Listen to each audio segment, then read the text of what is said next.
Hey YouTube, Jason or Boomkid here, bringing you a special video for you guys. Today, we're going to be doing a Q&A.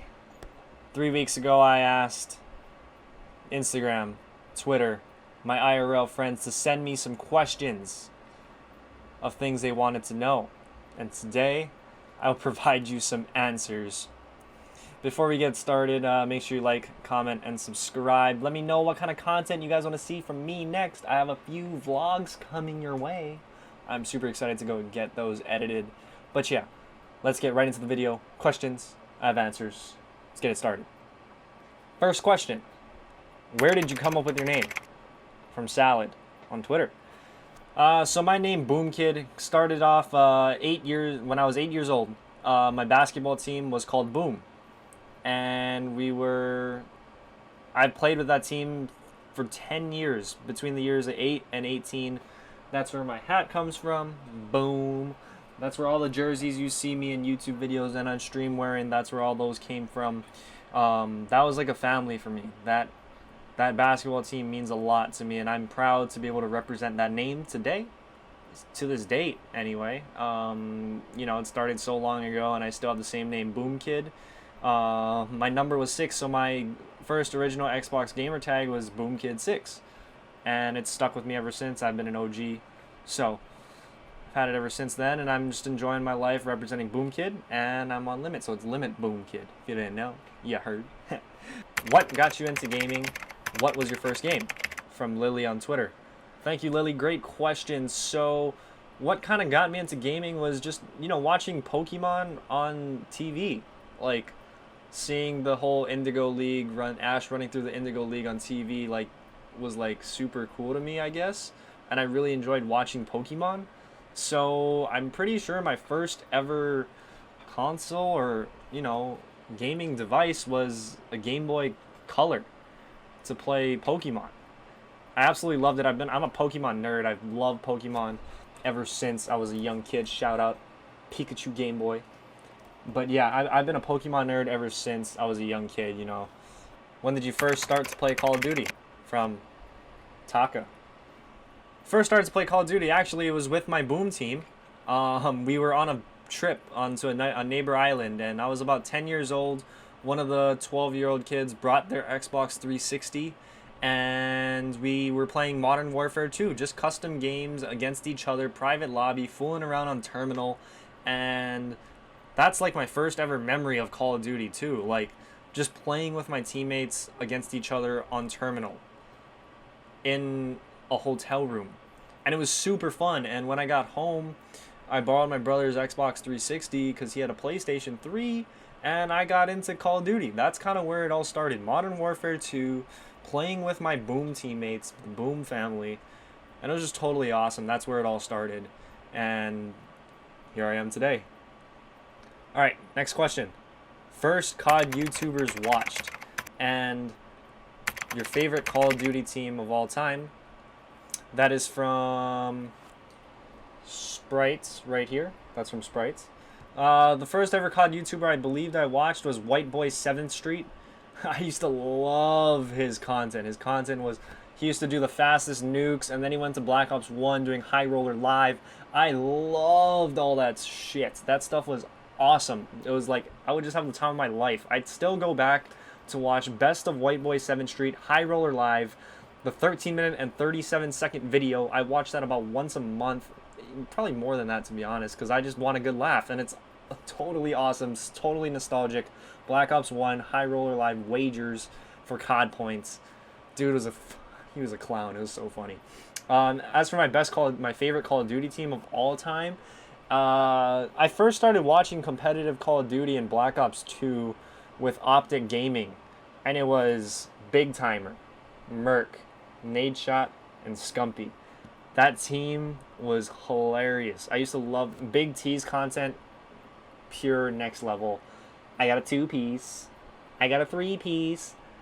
I got a 3-piece. That shit was just way too funny.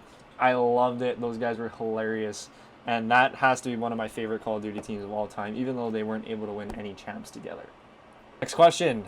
Favorite game of all time? From Taka again. Taka. I don't I don't really have a favorite. I mean, like Call of Duty Modern Warfare 2 was a fucking blast. I still love the game to today. Like I was bad at it. I mean, like I wasn't bad, but like I wasn't as good as other people.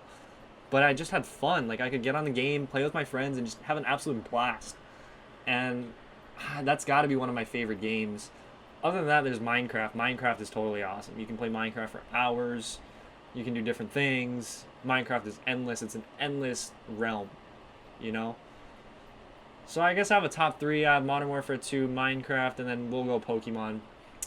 Any of the Pokemon games, especially the Kanto region, my favorite region of all time. Next question from Hexify on Instagram. Setup tour. Dude, click right here. I already made that video. Click right here. Do you think Limit will get as big as FaZe or TSM? What I can tell you is Limit, we may not be as big as FaZe or TSM, but do I see us being big? Yes. There are big plans in the future for this team and organization, and I'm extremely happy that I'm a part of it right now. Even if things may not work out in the future, who knows? We don't know what's going to happen. I think Limit will get there. It's going to be well known in the gaming community for sure. How did you get into the social media gaming community? When did you start streaming, and why did you decide to stream? That is from my guy Deps. So it all started in January. I was taking a leadership class at school, and we had to have a leadership project. So I decided, hey, why not make this project be something that I can be productive, you know? I can do something and do it for a grade and grow my own brand. So I'm like, hey, I want to grow my Twitch and YouTube channels. So I was brainstorming ideas, and I'm like, well, to grow, I got to get on social media. Instagram, Twitter, TikTok, hit all three. Started connecting with people that, you know, that were pretty similar to me, smaller gamers trying to get bigger. And believe it or not, it's where I am today. I've linked out over 800 followers on Instagram, 200 something plus followers on Twitter, 450 plus followers on Twitch, and 100 plus subs on YouTube. It's totally awesome. It's where it all started. And when did you start streaming? That was just over a year ago. I was just streaming with my friends, Sana and Yoshi. We were playing some Black Ops 4, and we were just playing some game battles. Just 3v3 game battles for fun, and I was just streaming it for the shits, you know, get some clips, get some VOD, have some fun. We were just doing it for the shits, really, and then now it's turned into something a lot different. And I'm really happy. All these guys in here, they all mean a lot to me. They're all my IRLs. They all mean a lot to me, and I'm super grateful to have them in my life. You don't understand. Like, they mean so much, and they're part of the reason why I'm here today. They support me throughout the whole thing, and we are here. How do you grow your stream? From my bad on Twitter. Bad. That's a great question. So, for streaming, you gotta network with people. Show up to other people's streams, talk story with them, and hopefully in return they'll come to your streams.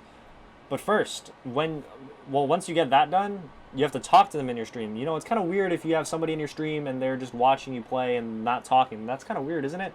So you want to interact, get to talk to them, ask them questions, get them going, have some fun, you know, get to know them. Like once you get a new viewer, new follower, you want to keep them in your stream.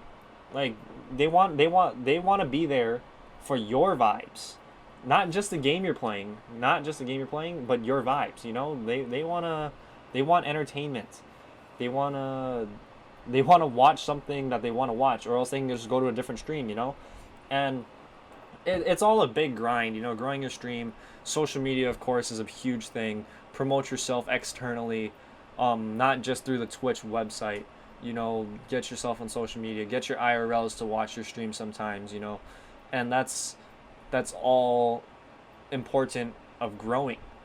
And, you know, don't get discouraged. You may see not the viewers that you want to see, or like not the numbers you want to see, I should say, but you know, it all gets there. You know, before I was streaming to like 2 people at a time. It was me and my friend. That was my 2 viewers. Now we're at an average of 12 people. We have like at least 100 different people come into the stream every single night we stream, and we're growing. You know, I hope to get to become bigger at some point, to be able to hop onto the sticks, play video games in front of people for their personal entertainment. That is the ultimate goal. Next question is, ironically enough, do you want to stream professionally? From YMB. YMB, dude, if that opportunity comes, yes. You know, to be able to make a living by playing video games, like I said, for people's entertainment, that's freaking awesome. Like, that's the dream. Literally the dream right there. Hop on video games and play in front of people to make money. Like, damn, that sounds pretty freaking good to me. Hopefully one day we can get there. Hopefully, just hopefully. We're gonna keep grinding to do it. Have you lived in Hawaii your whole life? What is your dream place to live? Yes, YMB, I've lived in Hawaii my whole life. I'm 21 years old.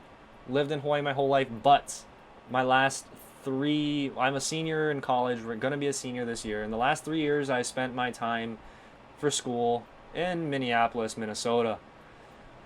And I can say I had a great experience. You know, it's good to get a different experience, you know, experience a new culture, because the culture here in Hawaii, it's something you're not getting anywhere else. I can assure you that. And the culture in Minneapolis, that's the culture you're not getting anywhere else either. And, you know, to adjust cultures, to adjust to a new norm, it's kind of different. It wasn't that hard for me, to be honest. I was on a basketball team, put away right with friends. That was my instant family up there. And I was able to, you know, fit in pretty good. And I thought it was a great experience for me, being able to experience something different. You know, from 80-degree weather to negative, you know, under 0 degrees. And I have a lot to thank to my roommate, Booker, and his family. D3 National Player of the Year, by the way, for basketball. That they are what got me through my years of school there. And I am so grateful that, you know, I owe them for my life. Like, the rest of my life, if they ever need anything, they can come to me. And like, same goes for, like, I cannot express how thankful I am for that family and Booker for getting me through 3 years of freaking cold as hell weather. I'm super grateful. I actually didn't think I was gonna get that emotional, but kind of did. Oh well. How long have you and your GF been together from YMB? YMB, we have been together for just over 11 months, almost at 1 year. That happens early next month. Yes, Boomkid does have Mrs. Boom with him as well. Who inspires you every day? That question is from Yoshi himself. It's a tough one, man. Like, you know, my parents, they continuously go to work. They work 7 days a week. We have a family business. 7 days a week, putting in 80-hour work weeks. That's something just to keep our family supported. And that's something that I'm proud of as a child.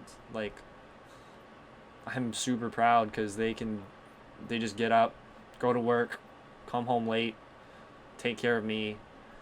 And obviously my parents inspire me a lot. Like, that's something that I want to be a role model. They're a role model to me, and I'm going to be a role model to my kids when I get older. The other people that inspire me, my friends. Like I said, like, everybody in my life, they mean so much to me, and they know it, even though I may not show it publicly as much. But they know that they inspire me to keep going, have a goal in front of me and just keep on doing it. Try to get to that goal one day. And all my friends, they support my stream, they support my content, and I'm super thankful for them. It's wow. I didn't think I was gonna get emotional. Like I said, it's crazy. But yeah, lots of personal questions. I'm just really happy that I'm able to be here in front of you guys, talking story, answering some questions that you guys might have asked me. But yeah, like, anyway, long story short, who inspires me? Family, friends. We'll leave it at that. If you weren't playing video games all the time, what would you be doing in your free time? I'd probably be watching anime. hanging out with my friends, hitting the beach, you know, just doing some crazy shit like that. Anime, next question from Sprites. Ask me what my favorite anime is. It's got to be Naruto. 700 episodes, best storyline of all time. Backstory is unbelievable. Get yourself watching Naruto. The most inspiring movie to me from Taka, that most inspiring movie has got to be Coach Carter. If you guys haven't watched Coach Carter, go watch it. It teaches you a life lesson. It teaches you life lessons, I should say. And it's kind of shaped me to how I am today, you know? And to be grateful for the things that you have in your life. If you were stuck on a private island, what are 3 things you would bring? That's from Sana. Ooh, it's a tough one, Tyler.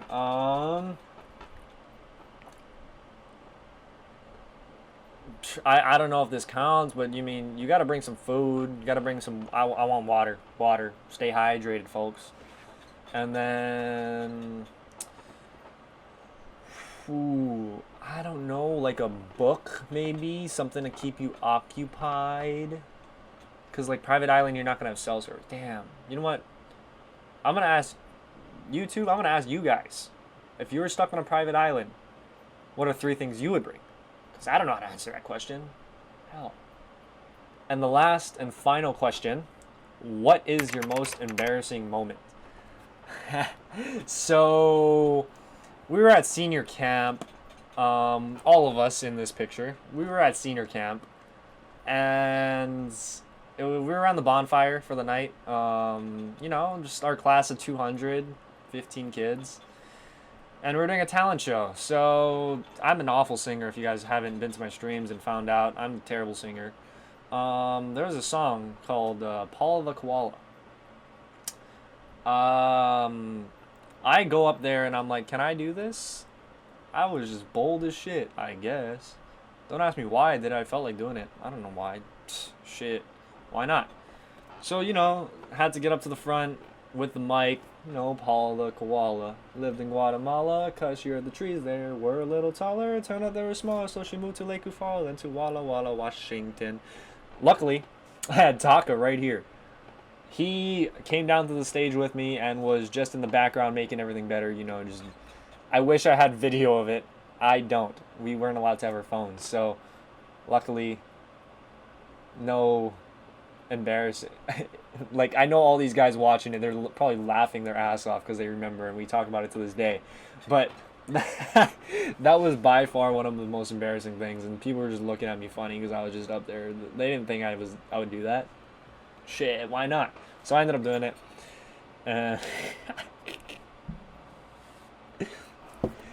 Anyway, if you guys enjoyed the Q&A, make sure you leave a like. Don't forget to comment below. If you haven't already, please subscribe. If you have any other questions, please ask me in the comments below. I'll get to answering them. And yeah, I hope you guys got to learn a little bit more about me today. Boomkid, Jason, whatever you guys want to call me. Limit Boomkid, Boomkid, Boom. I'll take any of them. We'll catch you guys another time. Shooties.